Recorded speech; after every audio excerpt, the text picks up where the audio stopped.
Assalamualaikum warahmatullahi wabarakatuh. Perkenalkan, nama saya Nur Fauzan, NIM 203001500075, kelas B, jurusan Pendidikan Jasmani Kesehatan dan Rekreasi, Fakultas Ilmu Keluargaan Universitas Negeri Makassar.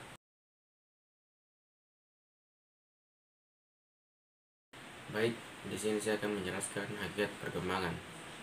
Yang pertama, konsep psikologi perkembangan. Psikologi perkembangan merupakan cabang dari psikologi.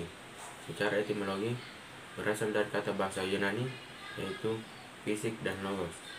Fisik berarti jiwa atau ruh, sedangkan logos berarti ilmu. Jadi secara etimologis, psikologi adalah ilmu yang mempelajari jiwa atau ruh. Pertanyaan yang sering dilontarkan adalah, apakah jiwa atau ruh dapat diamati? Jawabannya adalah bahwa bukti dari adanya jiwa dan ruh adalah organisme berperilaku. Perilaku merupakan manifestasi dari adanya jiwa atau ruh pada organisme. Sebagai manifestasi dari adanya jiwa atau ruh, perilaku dapat diamati dan dibuktikan kebenarannya secara ilmiah. Secara singkat dapat dijelaskan bahwa psikologi perkembangan adalah cabang dari ilmu psikologi yang mempelajari secara sistematis perkembangan perilaku manusia secara ontogenetik, yaitu mempelajari proses-proses yang mendasari perubahan-perubahan yang terjadi di dalam diri manusia, baik perubahan struktur jasmani, perilaku maupun fungsi mental manusia sepanjang rentang hidupnya. Lifespan Desmita 2009.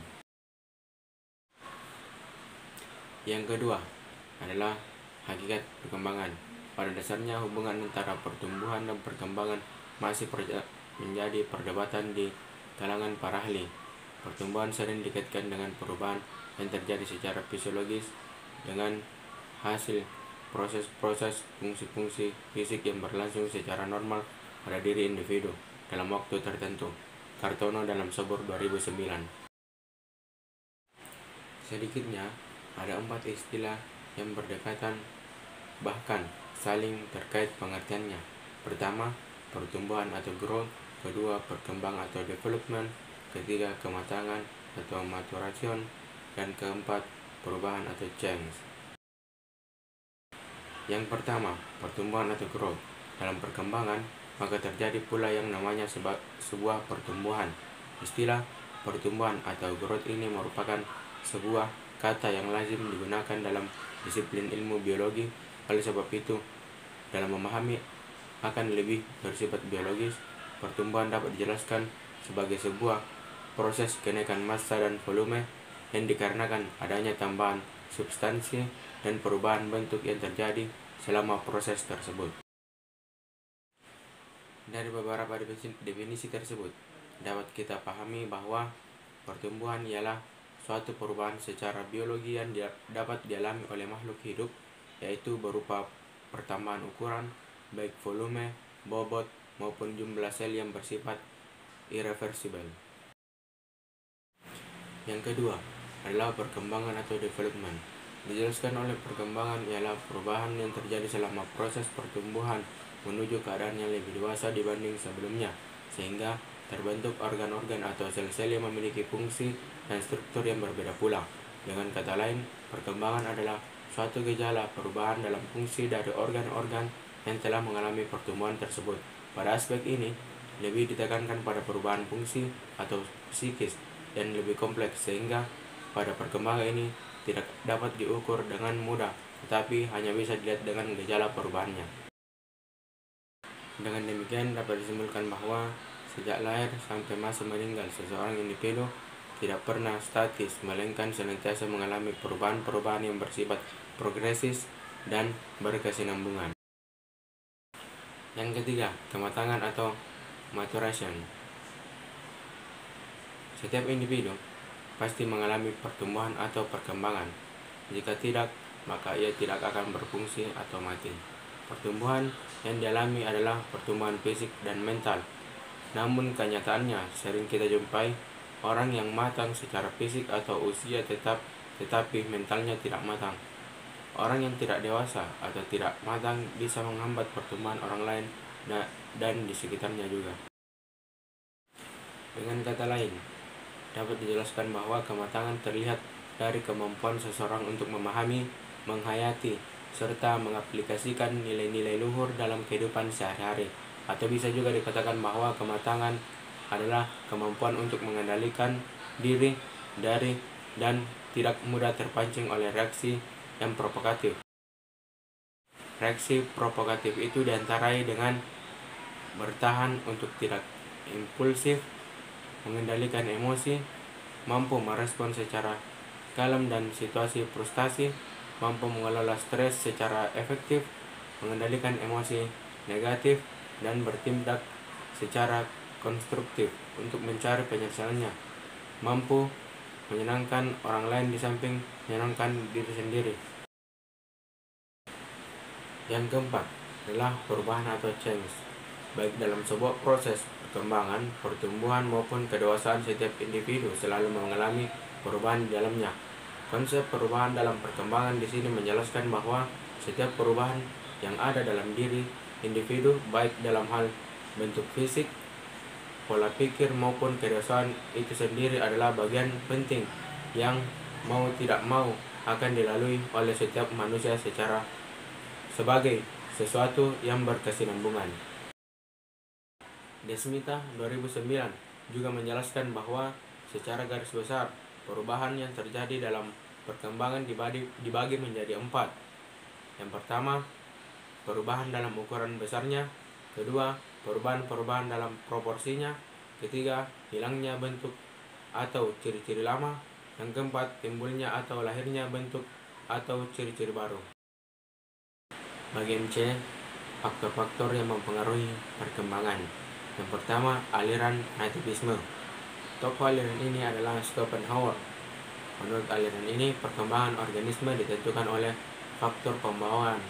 Aliran ini mengemukakan bahwa manusia yang baru dilahirkan telah memiliki bakat atau pembawaan baik karena berasal dari keturunan orang tuanya maupun karena memang sudah ditakdirkan demikian. Yang kedua, aliran empirisme. Salah satu tokoh aliran ini adalah John Locke yang mengemukakan teori tabula rasa. Menurutnya, manusia bagikan tabula rasa, yakni meja lilin yang putih bersih belum tergoreskan apapun.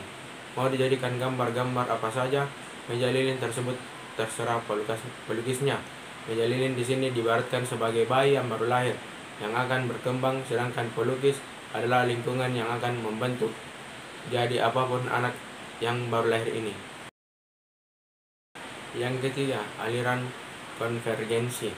Tokoh aliran konvergensi adalah William Stem.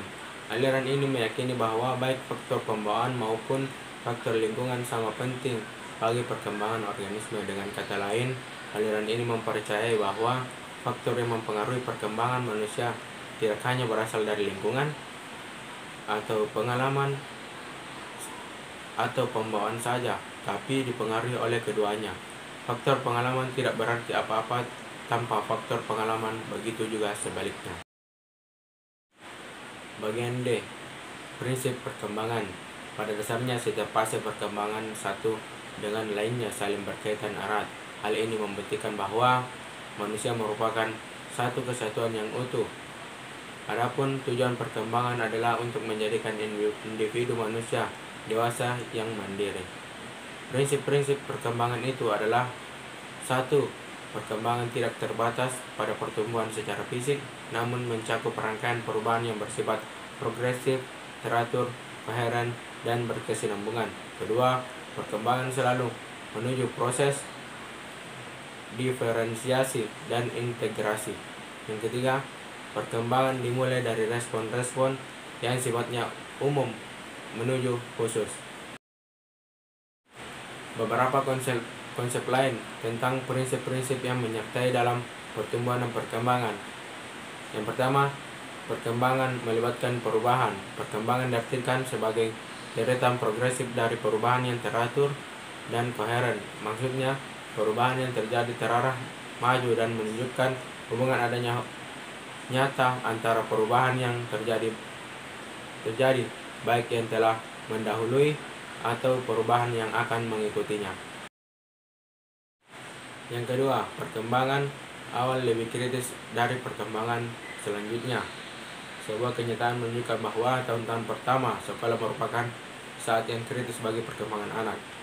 Beberapa ahli juga mengutarakan pendapatnya, di antaranya Milton, Erickson, dan Glueck.